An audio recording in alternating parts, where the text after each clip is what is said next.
save duty, and I am glad to share that it had been and is still being pursued as per our traditions and humanitarian requirements. Excellencies, as you know, this conference is jointly convened by the Government of Pakistan and UNHCR to highlight Pakistan's immense contribution and assistance of UNHCR, donor countries and other stakeholders since 40 years. We are to reaffirm our commitments for enhanced solidarity through more vigorous and predictable partnerships for the protected refugees situation. The aim is to galvanize support for the creation of conditions that enable voluntary repatriation and sustainable reintegration.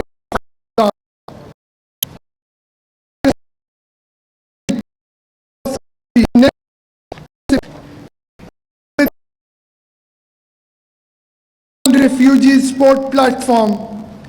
Ladies and gentlemen, the 2 days conference, apart from the ongoing high-level segment, will cover 2 ministerial roundtable meetings, high-level panel discussions, and refugees' experiences.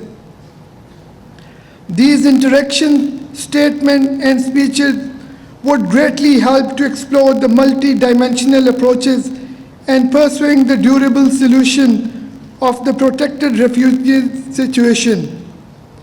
I'm quite hopeful that the 2 days event would give us some tangible and durable solution that would not only help in alleviating the suffering of Afghan refugees in the region, continued commitment to durable solution of the Afghan refugee situation under our SSAR approach that strives for dignified repatriation, sustainable reintegration in their home country, and assistance to the hosting communities.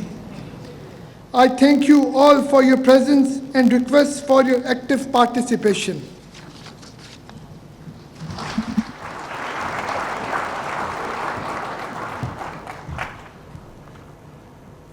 Thank you, Minister Sultan, for your remarks.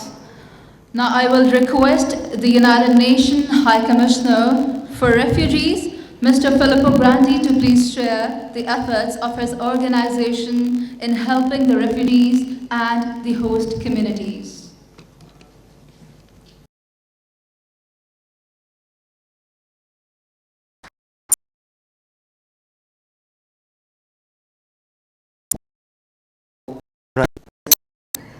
Mr. Vice President, Secretary General, Ministers, and ladies and gentlemen.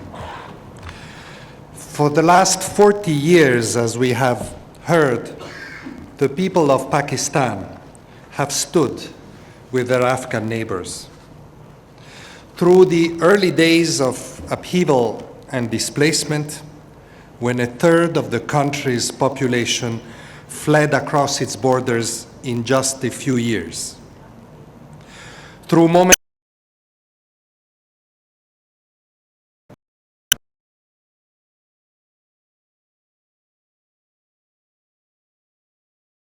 Offer लगाएं और 25 data के साथ YouTube पे HBL PSL की live streaming enjoy करें। Zong 4G Orient nano inverter refrigerator और इसका बिजली का खर्च अब सिर्फ 20 रुपए रोजाना से भी कम, वो भी लाइफ टाइम वारंटी के साथ। It was a historic repatriation, and allow me to add the highlight of my professional experience. But Pakistan, and of course also Iran, have been with Afghan refugees through bitter times of hardship and loss, renewed conflict and uncertainty, and through years of efforts to rebuild a fractured nation and secure the peaceful future that the people of Afghanistan deserve. This is what we're here to mark today: the compassion, the hospitality, the solidarity of the people of the host countries, and the courage and resilience of the Afghan people. For Afghans, as you know, the story of their exile has been long and painful, marked by moments of hope and despair. A story that will not be complete until solutions can be found back in their own country. From the refugee perspective, that path remains uncertain. Inside Afghanistan, fighting continues to kill and maim civilians, shut down schools and clinics, and limit economic activity. More than 400,000 people were displaced within the country last year alone by conflict, drought, and other natural hazards.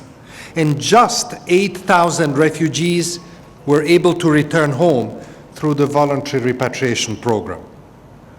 For some refugees, nonetheless, solutions can be possible, even in these difficult circumstances. And I commend the commitment of the government of Afghanistan to the return and reintegration of its nationals and to addressing internal displacement. Improved institutional arrangements have been put in place to drive these efforts. And national Afghan peace and development programs now include land allocation schemes and targeted reintegration support. This is valuable work that must be continued and supported in order to create conditions for larger and sustainable returns.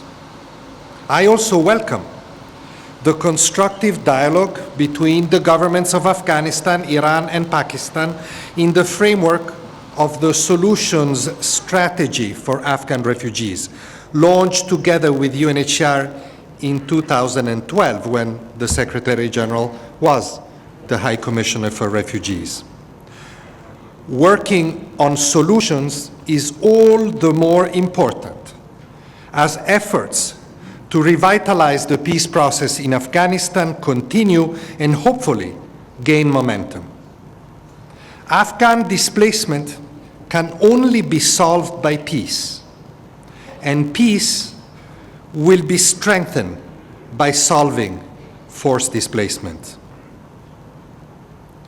Over the years, the governments and people of the host countries have not only welcomed Afghans, but have to a large extent absorbed them into the fabric of their societies, as we have seen from the video, always looking ahead to the day when the refugees will be able to return, but recognizing that in the meantime, they deserve the chance to establish a home, to move freely, educate their children, build productive and dignified lives. Even today, Pakistan and Iran together continue to host 90% of registered Afghan refugees globally, some 2.4 million people. In addition, temporary labor migration and other forms of cross-border movement in the sub-region mean that both countries also host large non-refugee Afghan populations. In recent years, there have been commendable efforts towards identification and documentation of these populations and enhancing access to passports and work permits. I encourage these efforts to continue and to be accelerated.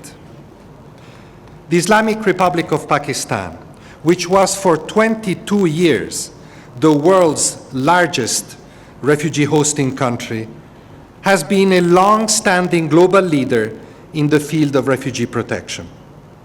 Last December, I was honored to welcome the Honorable Prime Minister as a co-convener of the first ever Global Refugee Forum in Geneva. This generosity has been reflected in inclusive policies to enable access by Afghan refugees to public education and healthcare, efforts accompanied by pioneering work in the field of biometric registration, and multi-year investments in building social cohesion through the Refugee Affected and Hosting Area Initiative.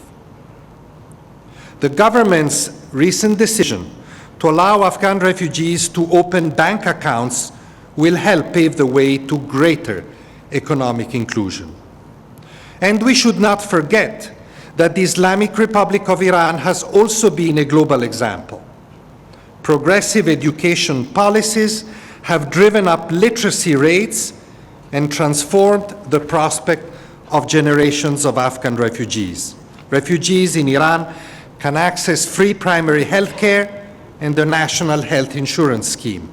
Work rights have been progressively expanded over the years, and most of these commendable initiatives are funded from Iran's own resources, despite escalating economic pressures impacting both the refugees and their hosts.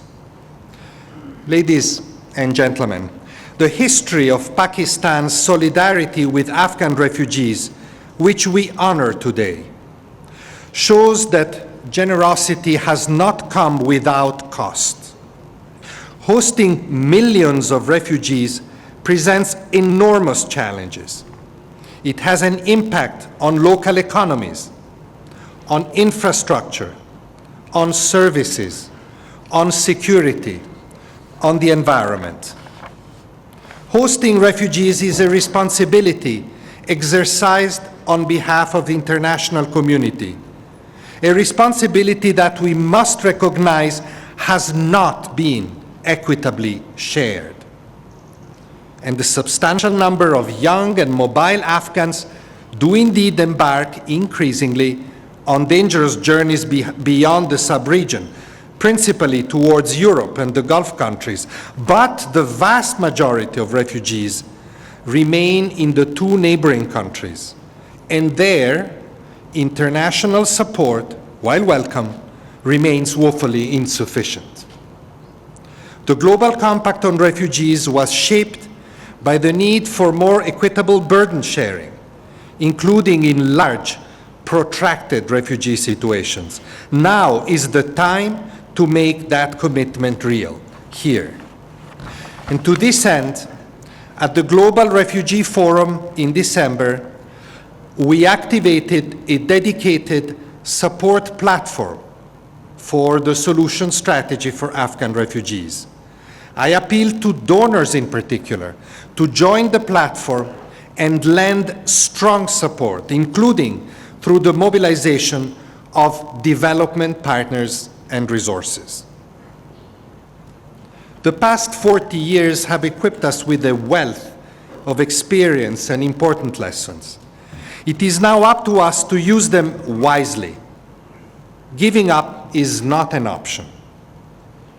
My greatest hope is that this conference, for which I thank the Honorable Prime Minister and the Islamic Republic of Pakistan, will call attention to the human consequences of this protracted crisis and galvanize progress towards a resolution. Meanwhile, we cannot abandon Afghan refugees and Afghans inside the country to another year, let alone to another decade of carving out a precarious existence while waiting for peace to come. Thank you.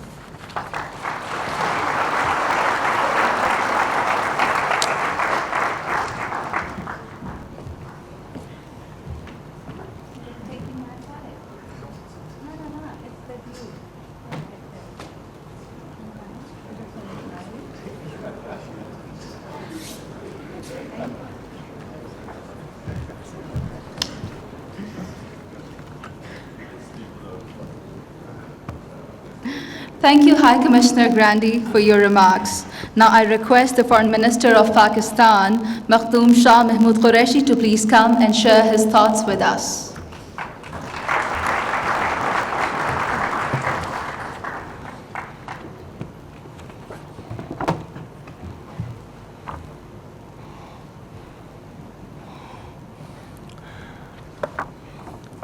Bismillah ar-Rahman ar-Rahim. Honorable Prime Minister, Secretary General, Vice President of Afghanistan, High Commissioner, Excellencies, ladies and gentlemen, Assalamu alaikum. I welcome you all to the beautiful city of Islamabad. Your presence today to mark the 40 years of Afghan refugees in Pakistan is a testimony of solidarity with Afghan refugees and their hosting communities.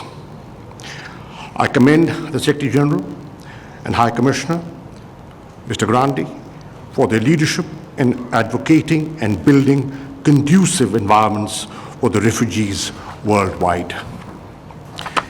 Excellencies, over the last 4 decades, nearly 3 generations of Afghan refugees sought shelter in Pakistan, fleeing from violence and war in their homeland.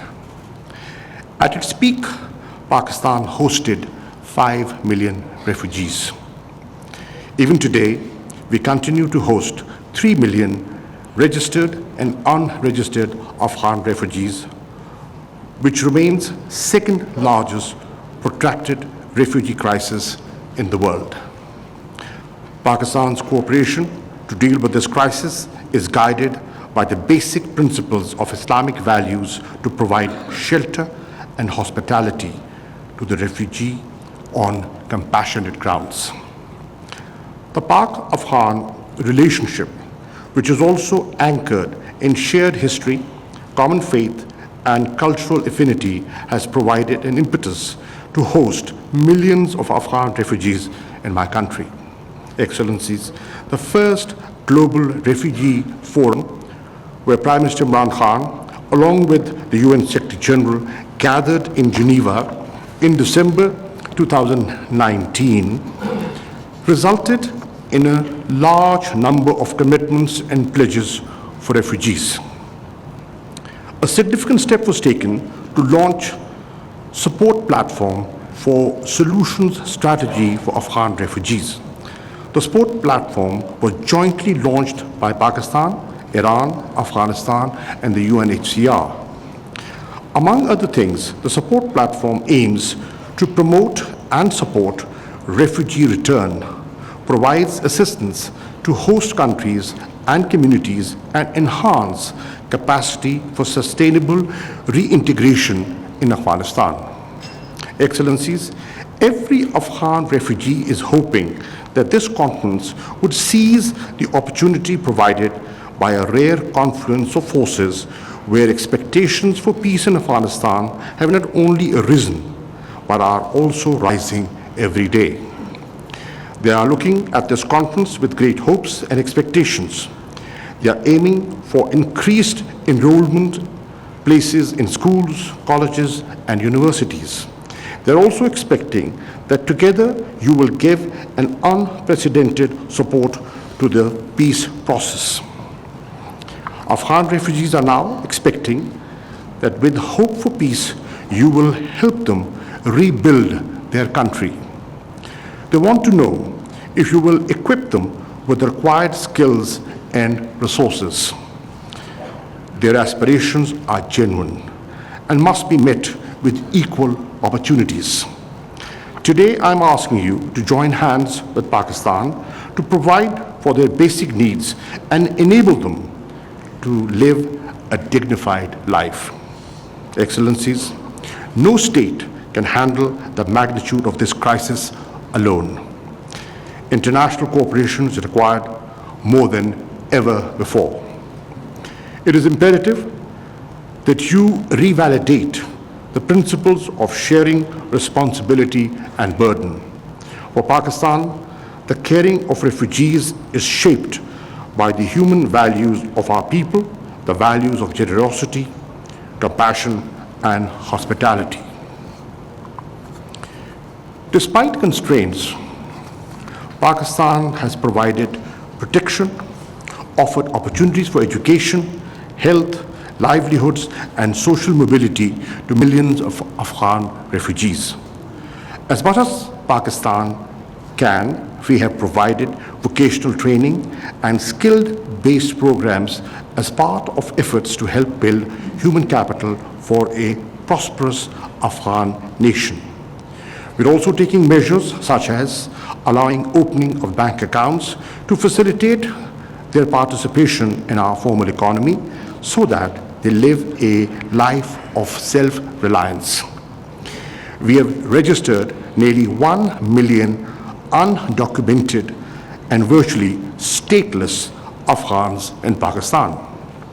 This identity entitles them to return to Afghanistan, obtain legal travel documents, benefit from generous visa policy of Pakistan, and contribute to the development of their country of origin as well as destination. We're also pursuing a policy of return of Afghan refugees with dignity, safety, and honor. Excellencies, Pakistan prefers adoption of a strategic approach, one that prevents the conflicts from eruption and one that seeks to resolve long-standing disputes. Peace and stability in Afghanistan is indispensable. Pakistan would continue to facilitate the Afghan-led, Afghan-owned peace and reconciliation process. Excellencies, today I would like to avail this opportunity to place before you 7-point agenda to convert the support platform for solution strategy for Afghan refugees into an implementation action plan. This is all the major important when peace and reconciliation efforts are making headways. 1. Extend support to Afghan peace process as an enabler of settling Afghan refugees and to help ease the global refugee burden. 2. Renew your commitments and pledges to bring the gap between the requirements of Afghan refugees and host communities created due to insufficient resources for their protection and well-being. 3. Reinforce existing partnerships, forge new ones, and encourage additional states, international organizations, and other stakeholders to come forward to fulfill this collective responsibility toward Afghan refugees and host communities. 4. Extend and enhance resettlement opportunities for Afghan refugees in third countries. 5. Establish complementary pathways for Afghan refugees in the form of additional scholarships, employable skills, trainings, and jobs opportunities by supporting services infrastructure of the host communities. 6. Enhance assistance for living conditions in high return areas in Afghanistan. 7. Create an international fund to help return of the Afghan refugees and to de-risk the private sector for investing and building human capital for Afghan refugees and creating economic opportunities for them in host communities. Excellency, finally, I take this opportunity to reaffirm that the government and people of Pakistan will continue to support their Afghan brothers and sisters who have chosen to stay in our country as a place of safety and refuge. We will also work with the international community on developing a gradual, time-bound, and well-resourced and mutually agreed roadmap on refugee return. This should be a vital component of peace deal for stability and sustainable prosperity in Afghanistan. I thank you.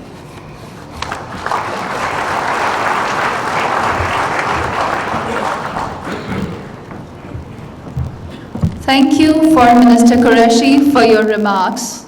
Now I would request the second Vice President of Afghanistan, Mr. Ustad Danish Sarwar, to come up on stage and share his views with us.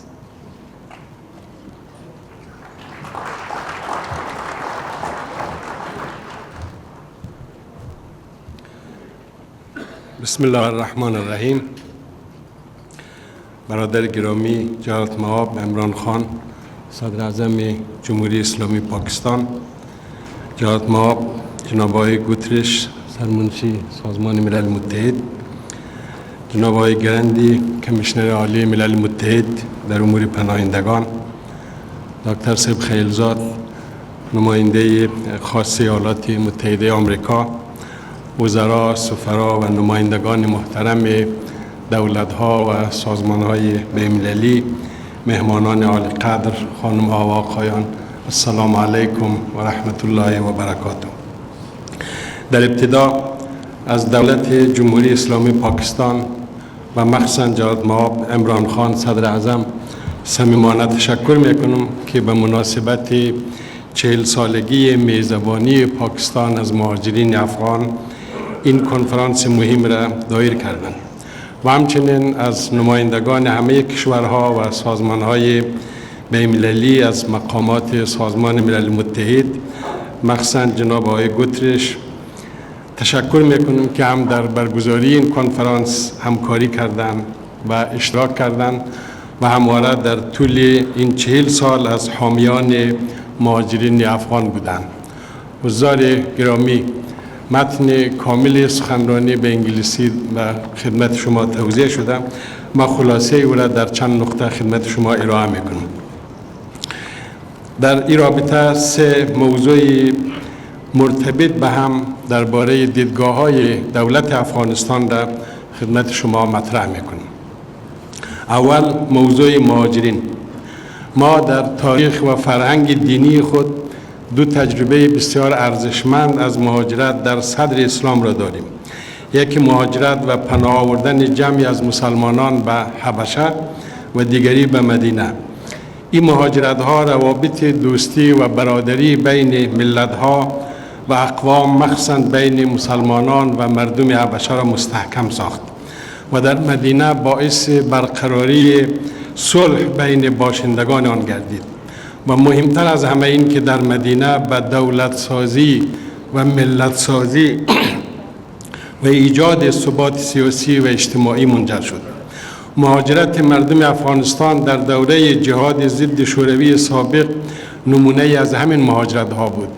در دهه 1980 بیش از 6 میلیون افغان به پاکستان و ایران مهاجر شدند.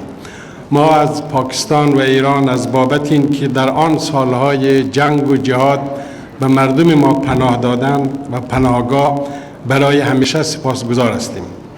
در آن سالها پاکستان برای ما واقعا یک پناهگاه بود. پناهگاه به معنای واقعی کلمه که رشته‌های دوستی و برادری بین 2 ملت را نیز برای همیشه محکم و استوار ساخت. بدون شک حضور انبوهی از مهاجرین ما در کشورهای همسایه مشکلاتی هم برای میزبانها داشته است، اما میخوام تاکید کنم که در بسیاری از حالات مهاجرین ما در اقتصاد این کشورها نقش مثبت داشتند. مهاجرین ما معمولاً بار دوش میزبانهای خود نبودند، بلکه با حفظ عزت و غرور خود کار کردند و از آبله دست خود نان خوردند و حتی با عهده گرفتن کارهای شاقه و طاقت فرسا در کشورها سهم بزرگی در آبادانی کشورهای میزبان داشتند. اما از سال 2001 به بعد که در افغانستان یک نظام مبتنی بر قانون اساسی و انتخابات حاکم شد و پاکستان هم این دولت و مشروعیت آن را به رسمیت شناخت، متاسفانه گروه‌هایی از مخالفین دولت افغانستان در پاکستان از میان مهاجرین به سربازگیری دست زدند و در حقیقت از کمپ‌های مهاجرین برای خود پناهگاه و آموزشگاه ساختند و در همین کمپ‌ها علیه دولت مشروع افغانستان دست به تبلیغات زدند و حتی جنگ‌های تخریبی و تروریستی را بر ضد دولت مشروع افغانستان آغاز کردند. این وضعیت باعث شد که خشونت‌ها و بی‌ثباتی‌ها و ناامنی‌ها در افغانستان همچنان تاکنون تداوم پیدا کند. جناب معابان گرامی، در رابطه با عودت مهاجرین چند نکته کوتاه را یادآوری می‌کنم. 1. در طول 5 سال اخیر برخلاف تصور جامعه بین‌المللی، عودت مهاجرین به عنوان یک موج دوامدار از پاکستان و ایران به صورت پیوسته جریان داشته است. از سال 2002 تا 2019 میلیون ها مهاجر از کشورهای مختلف مخصوصاً پاکستان و ایران به افغانستان بازگشتند. ما همیشه از عودت مهاجرین استقبال کرده ایم و همچنان استقبال میکنیم.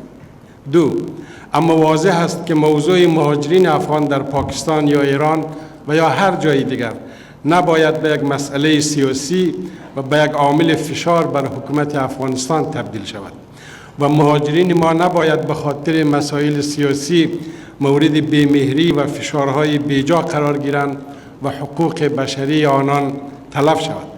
ما بر این باوریم که باید با کمک و مشوره همدیگر و با نظارت سازمان ملل متحد برنامه و مکانیزم مشترکی را تنظیم کنیم که عودت با عنوان یک پروسه عادی و منظم و با آگاهی و آمادگی و همکاری دو طرف تطبیق شود.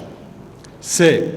در مکانیزم عودت باید در پرتو معاهدات و اسناد بین‌المللی اولا عودت باید داوطلبانه باشد و نه اجباری و به صورت اخراج گروپی و ثانیاً باید تدریجی بوده و تقسیم اوقات منظم داشته باشد و سوم در میان مهاجرین ما یک گروه بزرگی از افرادی هستند که صاحب دانش، تخصص و سرمایه هستند.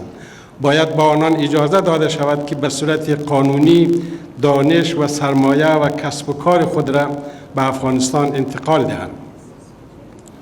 4. نکته مهم این است که جامعه بین‌المللی باید یک نقش روشن و شفاف و مؤثر را به عهده بگیرد. ما در عودت مهاجرین از کمک‌های نقدی و جنسی به مهاجرین استقبال می‌کنیم، ولی این بسنده و مفید نیست. باید همکاری و کمک جامعه بین‌المللی رشد محور باشد و به ایجاد شغل و اقتصاد پایدار در افغانستان کمک کند. دوم، موضوع جنگ و صلح در افغانستان. در این رابطه چند نکته کوتاه را قابل تذکر می‌دانم. 1. از آنجا که عودت مهاجرین پیوند وثیق به مسئله صلح دارد، ما از مذاکرات بین طالبان و ایالات متحده آمریکا به منظور امضای یک موافقتنامه به تمام معنای استقبال می‌کنیم. ولی ما انتظار داریم که امضای این موافقتنامه زمینه را برای گفتگوهای مستقیم بین طالبان و دولت افغانستان فراهم گرداند. 2. دولت جمهوری اسلامی پاکستان باید در ایجاد صلح با ما شریک باشد. میخوام صادقانه بگویم ما بدون مشارکت پاکستان و سهمگیری و همکاری دولت پاکستان نمیتوانیم به صلح دست پیدا کنیم. 3. اگر طالبان پایگاه‌ها و پناهگاه‌های خود و رابطه خود با سایر گروه‌های افراطی و تروریستی را همچنان حفظ کند، هرچند آتش بس هم شود، صلح پایدار به دست نخواهد آمد. مردم ما خواستار ختم بنیادی خشونت هستند و صلح تنها یک وسیله برای ختم خشونت است. صلح واقعی آن است که همه مردم در کشور آزادانه از حقوق شهروندی خود استفاده کنند و حق شرکت در انتخابات را داشته باشند و طالبان هم مانند سایر شهروندان باید از این حقوق برخوردار شوند و در حاکمیت سیاسی افغانستان سهیم گردند. 4. صلح به معنای بازگشت به گذشته نیست. افغانستان هم در شرایط 2001 قرار ندارد. پروسه صلح و مذاکره باید در مالکیت افغانها باشد. تیم مذاکره باید با محوریت و رهبری دولت جمهوری اسلامی افغانستان به طور همه شمول و فراگیر از همه مردم افغانستان نمایندگی کند. از شرایط و مقدمات اساسی و اصلی برقراری صلح این است که کاهش خشونت‌ها به گونه‌ای باشد که همزمان با تداوم مذاکرات صلح به یک آتش بس دائمی و همه‌جانبه در افغانستان منجر شود. سوم، موضوع روابط دو کشور. جناب صدر اعظم عمران خان، امروز افتخار دارم که در کنار شما از روابط دوستانه دو کشور سخن میگویم. شما یک سیاستمدار مسلمان و صادق و یک فعال حقوق بشر و یک مبارز ضد فقر و فساد بوده اید و علاوه بر رهبری حکومت چندین نهاد سیاسی، علمی، صحی و ورزشی را رهبری میکنید. شما بهتر از من دردهای دو ملت و هم مشکلات دو حکومت و هم راه حل‌ها را درک میکنید و من به نمایندگی از هیئت رهبری دولت افغانستان از شما تشکر میکنم که در هر مناسبتی از افغانستان به نیکی یاد کرده و بر روابط دوستانه دو کشور تأکید کرده اید. در این رابطه چند نکته کوتاه را به عرض می‌رسانم. یک، ما دولت‌های افغانستان و پاکستان هیچ چاره‌ای نداریم جز این که با هم روابط دوستانه داشته باشیم. مشترکات تاریخی، فرهنگی، دینی و پیوستگی جغرافیایی و انسانی ما به حد این دو کشور را به هم پیوند داده است که هیچ کدام نمیتواند بدون همکاری با یکدیگر به موجودیت خود ادامه دهد. بدون ایجاد ثبات در افغانستان، پاکستان هرگز نمیتواند یک ثبات پایدار را در خود تضمین کند و هرگز نمیتواند به رفاه و اهداف اقتصادی خود دست پیدا کند. جناب صدر اعظم، شما از کسانی هستید که علامه اقبال را الگوی فکری خود اعلام کرده اید. ما هم فوق العاده به این فیلسوف، متفکر و شاعر پاکستانی احترام قائل هستیم. علامه اقبال عاشق افغانستان بود. از نظر علامه اقبال افغانستان قلب تپنده پیکر آسیا است. او گفته بود آسیا یک پیکر آب و گل است، ملت افغان در آن پیکر دل است. از فساد او فساد آسیا، در گشاد او گشاد آسیا. دو، بنابراین بیاییم همه ما روایت خود را تغییر بدهیم. روایت امنیت محور و روایت تهدید پنداری باعث بدبختی همه ما شده است. در حقیقت ما نه پاکستان را تهدید برای منافع ملی خود می‌دانیم و نه افغانستان تهدیدی برای پاکستان است. اما بدون شک امنیت ملی و منافع ملی هر کدام ما به یکدیگر گره خورده است و باید تصمیمی بگیریم که این پیوند متقابل را با یک مکانیزم روشن به یک همکاری پایدار تبدیل کنیم. 3. افراطیت، تروریسم و فقر دشمنان خطرناک و مشترک هر دو کشور است و از سوی دیگر رفاه اقتصادی و ثبات سیاسی هم دو آرزوی مشترک مردمان کشورهای ماست. 4. ما نمیخواهیم افغانستان برای ابد صحنه یک جنگ نیابتی باشد. ما اهمیت ژئوپلیتیک و ژئواکونومیک کشور خود را به خوبی درک میکنیم. افغانستان برای قرنها در مسیر راه ابریشم و در چهارراه تجارت و دادوستد منطقه‌ای و بین المللی قرار داشته و برای بیش از 2000 سال نقطه تلاقی مسیرهای تجاری بین چین و هند و شرق میانه و اروپا بوده است و ما اکنون هم می‌خواهیم که نقطه اتصال منطقوی و نقطه وصل همکاری‌های اقتصادی و فرهنگی باشیم. طبق مطالعات بانک انکشاف آسیایی در 2005 در صورتی که 13586 کیلومتر کریدورهای جاده‌ای برای تجارت بین آسیای مرکزی و آسیای جنوبی و شمول 3657 کیلومتر آن در خاک افغانستان اگر تکمیل گردد، تجارت منطقه‌ای به میزان 160% و تجارت ترانزیتی در منطقه به میزان 111% افزایش خواهد یافت. افغانستان کوتاه‌ترین مسیر برای انتقال گاز ترکمنستان به پاکستان و هند است که پروژه تاپی همکنون تحت کار است و همچنین صدور برق از قرقیزستان و تاجیکستان به پاکستان از طریق افغانستان یا کاسا 1000 همکنون تحت کار می باشد. ما برای این همکاری‌های منطقوی سازوکارهای مناسبی داریم، همچون کنفرانس همکاری‌های منطقوی یا ریکا، پروسه استانبول یا قلب آسیا، ایکو و همچنین سارک که خوشبختانه در همه اینها افغانستان و پاکستان با هم هر دو عضو هستیم. 5. در کنار آنچه گفتیم چند مسئله عاجل هم وجود دارد که دولت پاکستان باید برای حل آنها با ما همکاری کند. همکاری‌ها در زمینه تسهیلات تجارتی و ترانزیتی، حل مشکلات امنیتی، مبارزه با پولشویی و قاچاق مواد مخدر و استرداد مجرمین.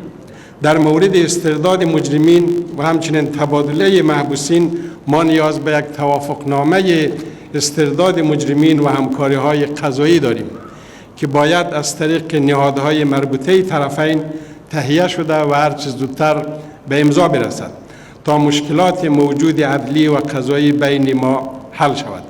با امید توسعه هرچه بیشتر روابط دوستانه بین دو کشور و دو مردم ما و به امید عودت با عزت و داوطلبانه مهاجرین افغانستان. تشکر از توجه شما و السلام علیکم و رحمت الله.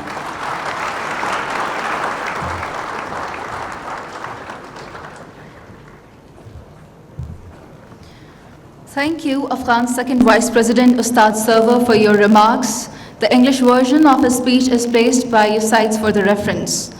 Now I would request the United Nations Secretary General, His Excellency Antonio Guterres, to address this esteemed guest audience and millions watching us from around the world.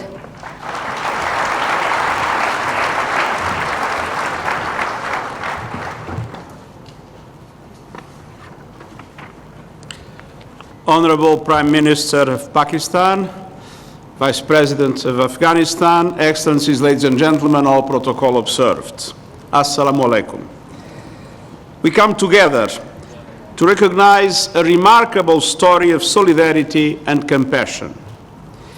It is important to do so for many reasons, not least because it is a story that is sorely lacking in much of our world today. For 40 years, the people of Afghanistan have faced successive crises. For 40 years, the people of Pakistan have responded with solidarity. The generosity now spans across decades and generations. And this is the world's largest protracted refugee situation in recorded history. And this is also a story that is close to my heart. In my previous life as UN High Commissioner for Refugees, Pakistan was a familiar destination. During most of my period as High Commissioner, Pakistan was the #1 refugee hosting country on earth. For more than 3 out of every 4 years since 1979, either Pakistan or Iran have ranked as the world's top refugee hosting country. And even though major conflicts have since unfortunately erupted in other parts of the world and the refugee population has soared, Pakistan today is still the world's second largest refugee hosting country.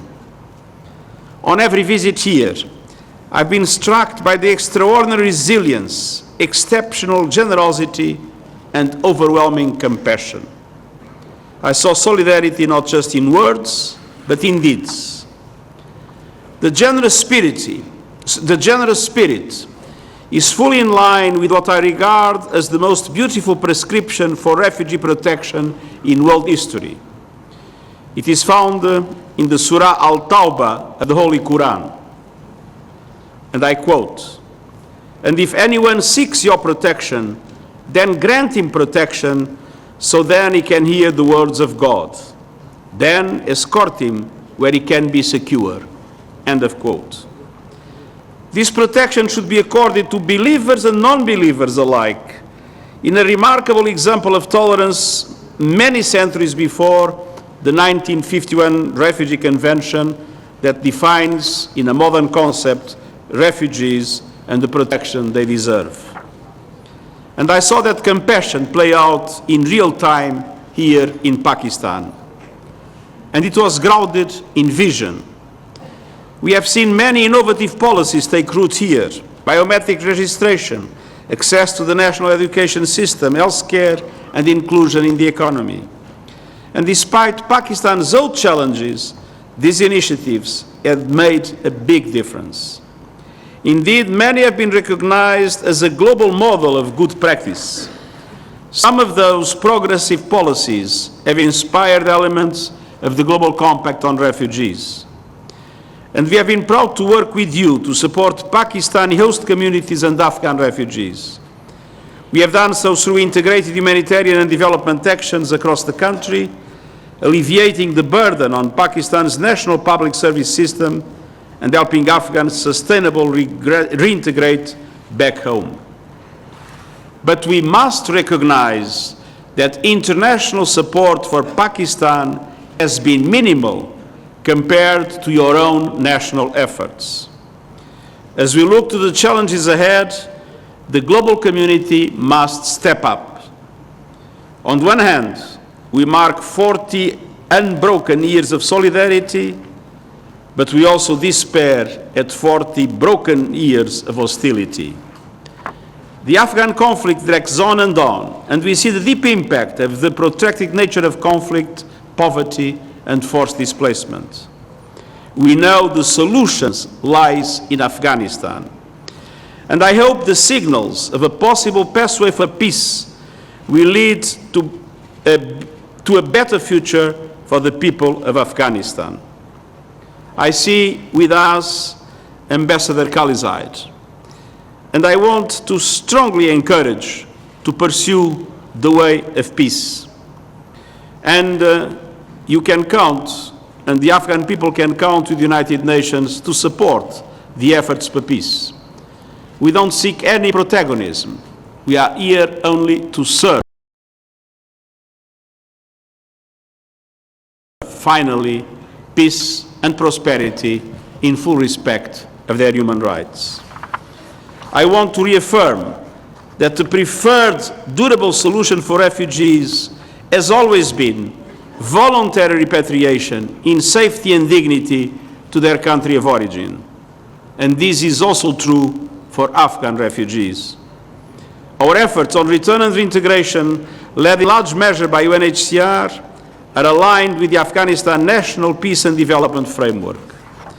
We are working together on a region-specific support platform to assist voluntary repatriation and sustainable reintegration of refugees in Afghanistan, while providing help to refugees and their host communities in both Pakistan and Iran. And our aim is to galvanize more resources and more investments, widen the circle of partners, and forge stronger linkages between humanitarian, development, and peace investments. And youth empowerment must be a special focus. We need a renewed commitment. We need to make sure that there is not only a strong movement towards peace, but that peace leads to effective reconstruction, creating the conditions for a successful return and reintegration of Afghan refugees. Working towards solutions for the Afghan people is not just a sign of solidarity, it's in the world's best interests. Afghans now constitute the largest group of arrivals in Europe, exceeding for the first time the arrivals from Syria. And returns to Afghanistan, as it was said, have hit an historical low. Afghanistan and its people cannot be abandoned. Now it's a time for the international community to act and to deliver. And our ability to succeed will be a litmus test for the Global Compact on Refugees. Its promise of greater responsibility sharing with countries that have shouldered the burden until now. Peace efforts leading to intra-Afghan negotiations will pave the way, but sustainable peace and security hinges on better integrating our work on humanitarian, development, and peace efforts. Done right, this work can be a model for the rest of the world. We must be realistic. We know big challenges lie ahead, but the message of this conference and the presence of so many senior government officials from all over the world is a testament of hope and commitment to a new partnership for solidarity and a better future for the people of Afghanistan and Pakistan and for the world. Shukriya.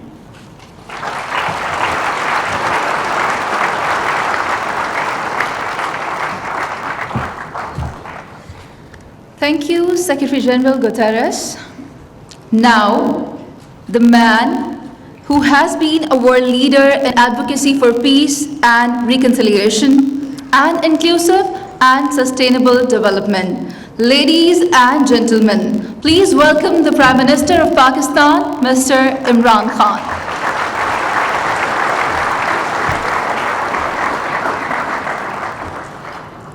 Bismillah ar-Rahman ar-Rahim. Secretary General, UN Commissioner for Refugees, Mr. Vice President, Excellencies, ladies and gentlemen. Today, this occasion of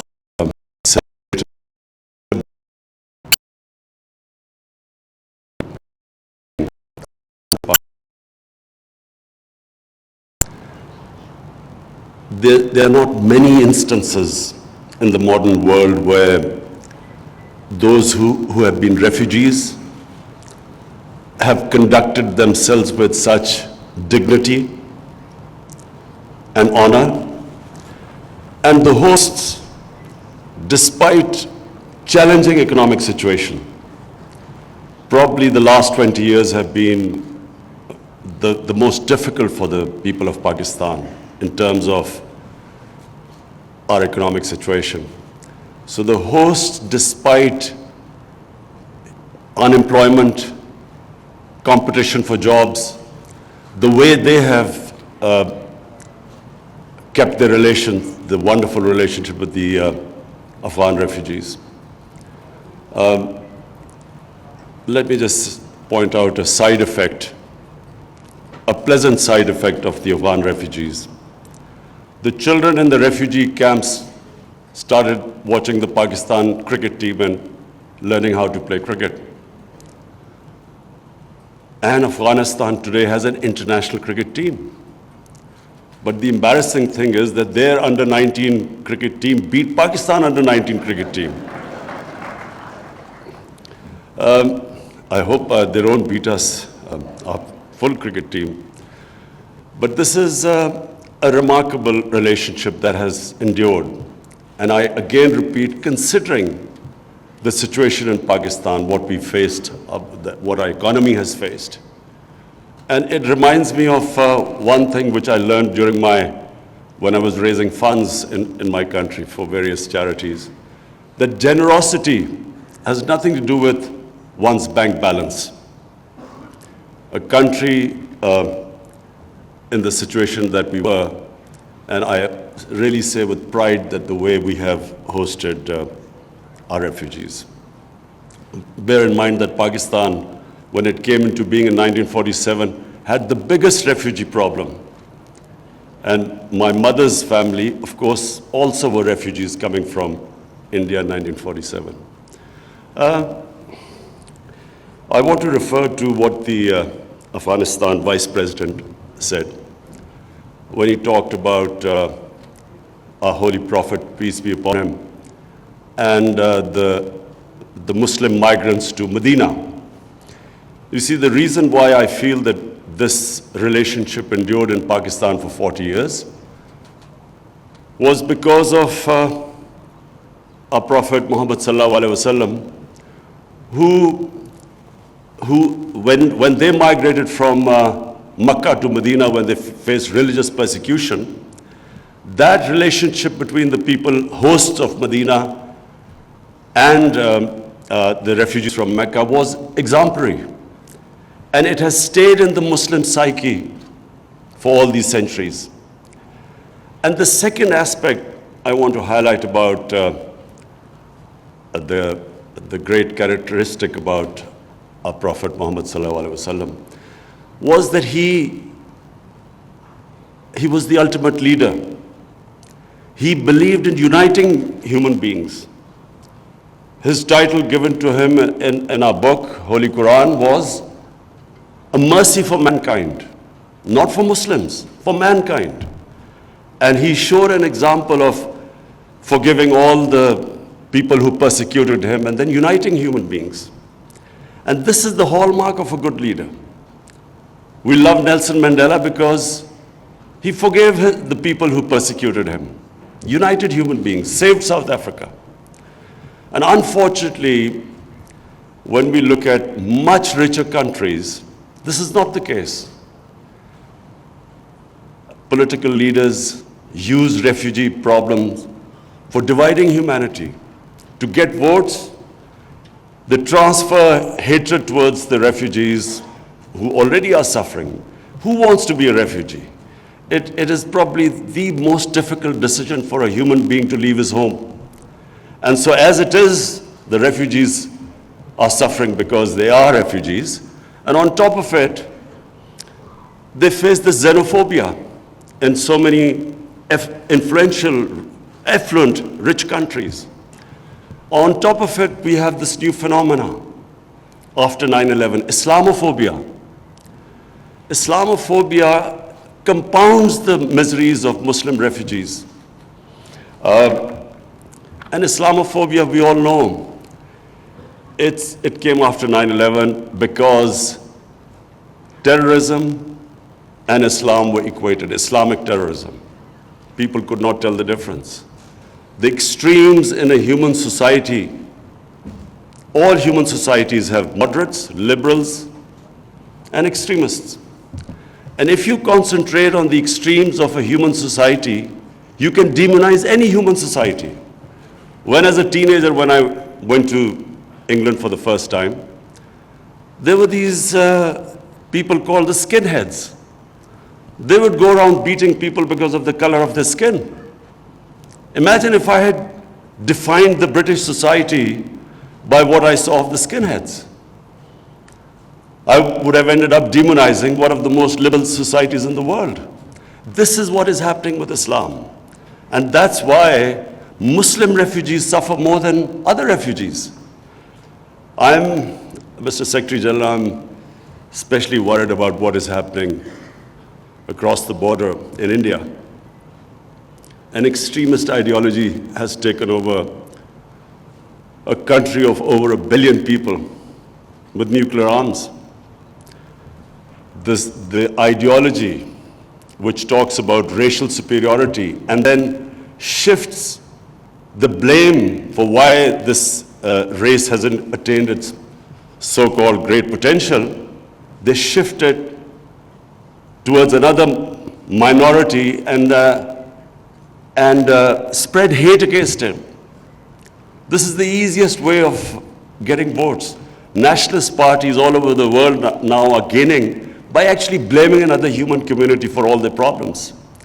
And in India, with two legislation, the Registration Act and the Citizen Act, two legislation which are actually target 200 million people in India, Muslims in India. This, in future, if it's not checked, if the world community doesn't raise its voice against it, this injustice, this will have future problems for our country because it could have a huge refugee problem. The BJP leaders, we watch them on television. When the people protest against this unfair legislation, Muslims protest, they tell them to go to Pakistan. And secondly, what is happening in Kashmir? 8 million people are still in an open prison for over 6 months. It's because of this ideology. And this again has severe implications in the future if the world community doesn't raise its voice. And finally, about Afghanistan, the Afghan Vice President, thank you for saying complimentary things about me, but let me just clear first of all. It is my belief, it's not something I'm saying because of this conference or because I'm being a diplomat. It is my belief that the people of Afghanistan in the last 40 years have suffered more than any other human community. And I pray from my heart that these peace talks succeed in Afghanistan. We have been, ever since my government has come in power, we have tried our best. Whatever support we can give to these peace talks, I can tell you we have tried our best. Mr. Zalmay Khalilzad is sitting here. I've had several meetings with him. He knows that the whole country is on the same page. Our security forces are on the same page. Normally, there was an idea that the security forces in Pakistan had their own policy and the government a different one. This is not the case in Pakistan anymore. Whatever the situation might have been in the past, right now I can tell you, all of us, there's one thing we want is peace in Afghanistan. It's not just because we have 1.4 million registered refugees. We are the second country in the world with the second biggest refugee population, and for 22 years we were the #1 country with the biggest refugee population. It's not because of that, because the people of Afghanistan deserve peace. That's the most important thing. Just as a human being, we should all hope that the long-suffering Afghan people finally have peace. And we will be doing everything. We are doing everything to facilitate this process.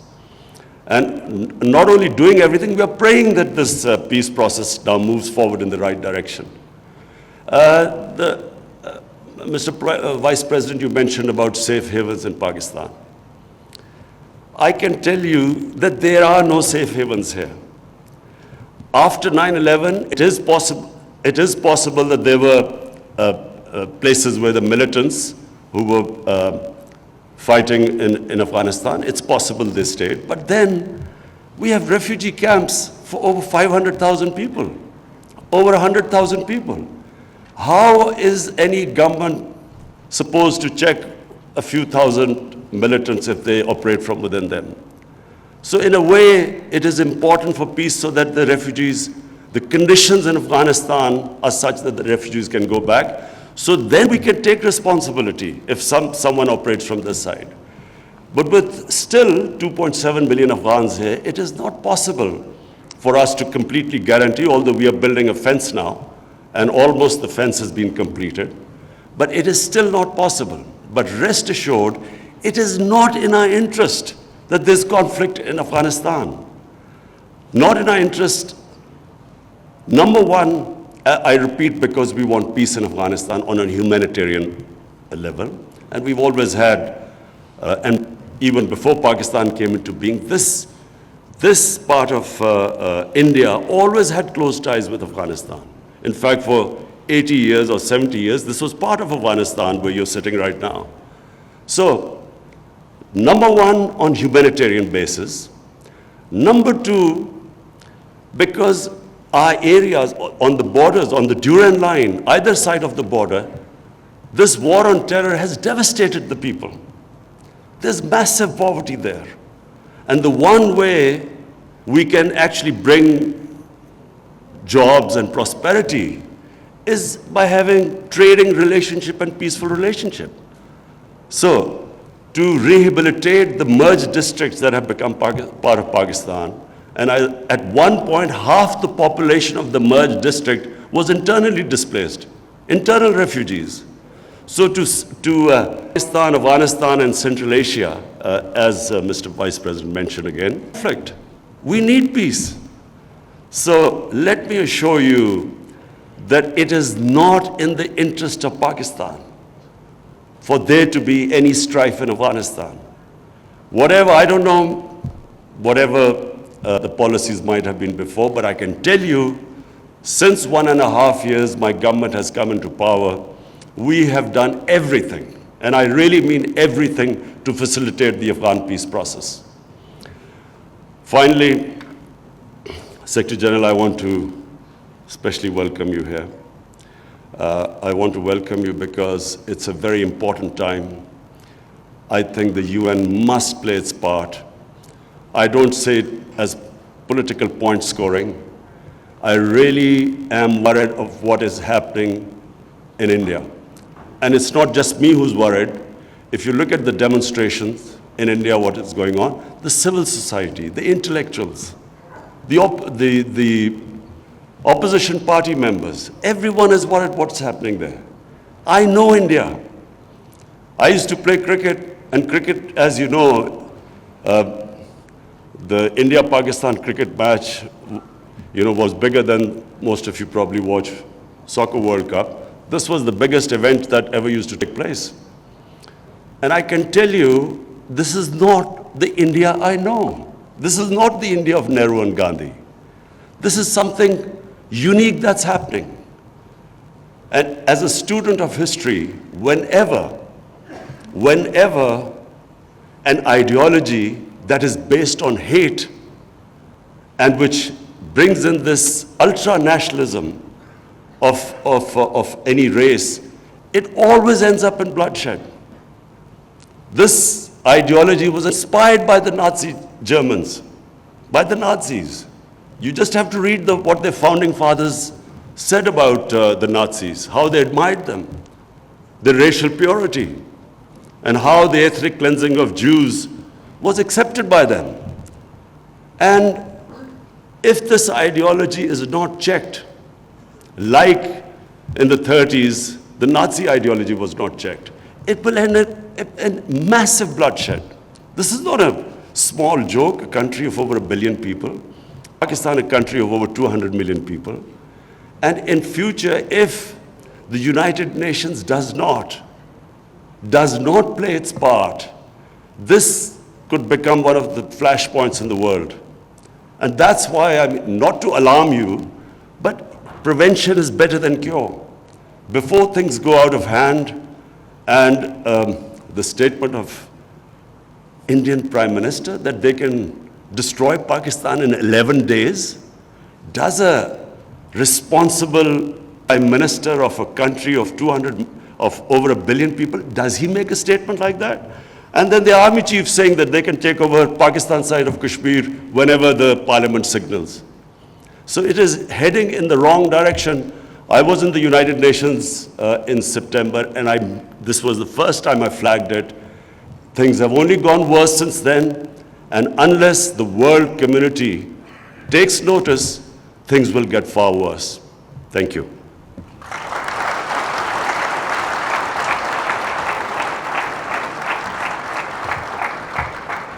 Thank you very much, Prime Minister Imran Khan, for your inspiring words. This brings us to the end of the opening segment. The conference holds 2 days long segments which will surely keep everyone interested and involved. We look forward for your active participation. On the behalf of the organizers, I thank you all and invite you to proceed for the tea outside.